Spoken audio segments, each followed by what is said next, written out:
Hello दोस्तों, welcome again in our RKR Academy. Today we are discussing about old RBSC book class 9 chapter number 2. Chapter number 1 अपन ने complete कर लिया है और विश्व के प्रमुख दर्शन, जिसमें ये मेरा छोटा सा परिचय है, आप देख सकते हैं. जैन दर्शन. जैन साहित्य के अनुसार जैन दर्शन का प्रारंभ बहुत प्राचीन काल में हुआ था. जैन दार्शनिक परंपरा वैदिक परंपरा के ही समकालीन एक ये महावीर स्वामी जी हैं, 24वें तीर्थंकर आंदोलन माना जाता है.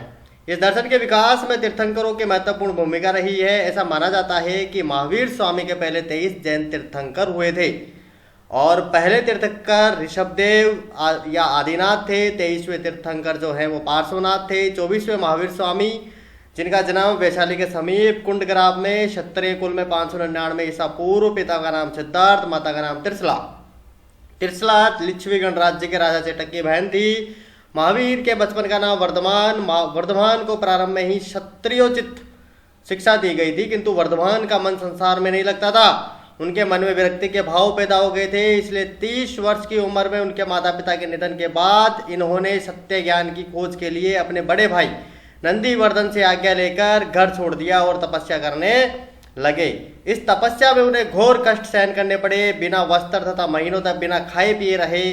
अंत में 12 वर्ष की कठोर तपस्या के बाद उन्हें कैवल्य ज्ञान की अनुभूति हुई. कैवल्य प्राप्त हो जाने पर महावीर को जिन जीतने वाला, निर्ग्रंथ, संदेह मुक्त तथा महावीर आदि नामों से पुकारा जाने लगा. कैवल्य ज्ञान हो जाने पर महावीर ने जनता को जीवन का सही मार्ग दिखाने का कार्य प्रारंभ किया. अपने विचारों का जनता में प्रचार करने के लिए जगह जगह स्थानों पर घूमे. उनके इस प्रचार कार्य से मगध, काशी, कौशल आदि राज्यों में उनके विचारों का प्रसार हुआ. किन किन राज्यों में हुआ? मगध, काशी, कौशल.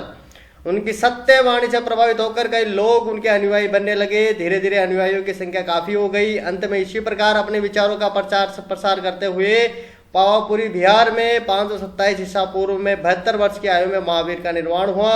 अपने ज्ञान दीप को हमेशा जलाए रखने हेतु वे अपने पीछे 14,000 शिष्य छोड़ गए. जैन शब्द जो है वो जिन शब्द से बना है. इसका शाब्दिक अर्थ होता है विजेता.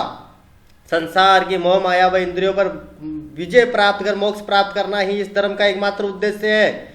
मोक्ष प्राप्त करने के लिए महावीर स्वामी ने 3 उपाय बताए थे, जो आगे चलकर त्रिरत्न कहलाए.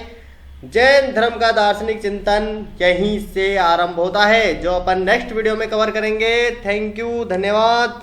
Thanks for watching this video. Like करें, कमेंट करें, सब्सक्राइब करें.